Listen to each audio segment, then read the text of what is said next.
이건 경우에 따라서 다른 게 아니라 물이 위에서 아래로 흐르는 자연현상처럼 차트가 있는 모든 상품에는 적용하는 무조건적인 법칙입니다.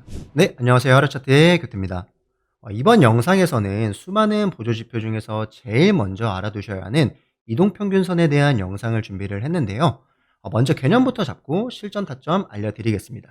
지금 보이는 비트코인 차트를 보시면 좌상단에 SMA 10, 30, 120 이런 텍스트들이 있고 차트에는 캔들과 함께 여러가지 색상의 선들이 있죠.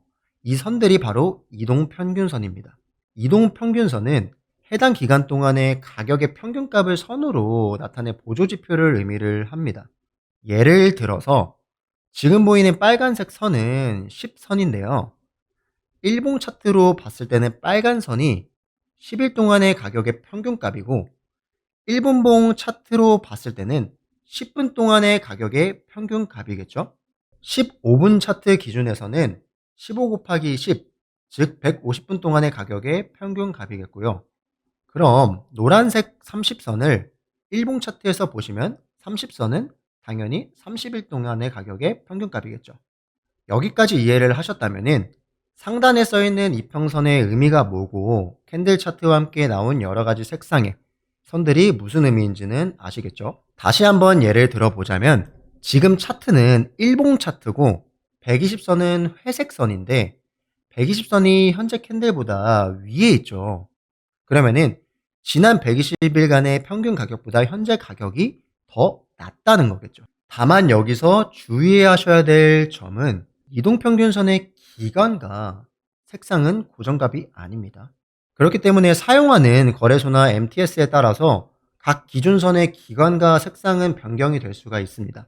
다만 어느 거래소나 MTS를 사용을 하셔도 각 선의 기준 시간이나 색상은 내 마음대로 설정을 할 수가 있습니다.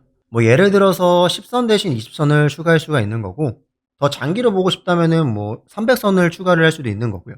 이렇게 우리 시청자분들이 보시기 편하게끔 맞춤으로 설정을 하셔서 사용을 하시면 됩니다. 자, 이제 그러면은 이동평균선이 뭐고 이게 어떤 걸 의미하는지에 대해서는 이해가 끝나셨을 거예요. 그러면은 지금부터는 이동평균선을 차트 분석에 활용하는 방법을 알아보겠습니다. 코인과 주식 시장에서 흔히 떠도는 낭설 중에서 하나가 이동평균선에서 정배열이 시작이 되면은 상승 추세고 이동평균선 역배열이 시작이 되면은 하락 추세다. 이런 이야기는 많이 들어보셨을 텐데요. 여기서 정배열이란 5선, 10선 같은 단기 이평선이 위에 있고 그 밑으로 60선이나 120선 같이 장기 이평선이 순서대로 나열이 되어 있는 것을 뜻하고요. 역배열이란 반대로 120선 같은 장기 이평선 아래로 단기 이평선들이 나열이 되어 있는 것들을 뜻해요. 이 부분은 이제 어느 정도 맞는 부분이 있긴 하지만 이 시장에서 작게나마 수익을 꾸준히 쌓아온 제가 생각하기에는 어떻게 보면은 당연한 거지만 이동평균선이 정배열이 되어서 가격이 상승하는 게 아니고요. 가격이 수렴 구간을 거친 후 상승을 하기 때문에 이동평균선이 정배열과 같은 모양으로 나타나는 것입니다. 지난 수렴과 발산 강의 영상에서 말씀드렸던 것처럼 코인, 주식, 채권, 선물 옵션 등 가격의 실시간으로 수요와 공급에 의해서 변하는 모든 상품들은 수렴과 발산의 과정을 거칩니다. 좀 쉽게 풀어서 설명을 드리자면은 가격이 이전의 장기 추세보다 심하게 위아래로 요동이 치게 될 경우에는 다시 평균으로 회귀하고 비교적 평이한 박스권을 형성하려는 수렴 과정이 나타나게 됩니다. 이건 경우에 따라서 다른 게 아니라 물이 위에서 아래로 흐르는 자연현상처럼 차트가 있는 모든 상품에는 적용하는 무조건적인 법칙입니다. 반대로 이런 수렴 현상이 지속이 되다 보면은 다시 가격이 상방이든 하방이든 평균값 혹은 박스권을 벗어나려는 발산 현상이 나타나게 됩니다. 이 수렴과 발산 과정을 앞서 배웠던 이동평균선을 통해서 한눈에 보기 쉽게 확인이 가능한 거고요. 이동평균선이 이렇게 가깝게 모이고 있으면 수렴 단계인 거고 이동평균선이 모였다가 이렇게 멀리 떨어지게 될 경우에는 발산 과정이겠죠.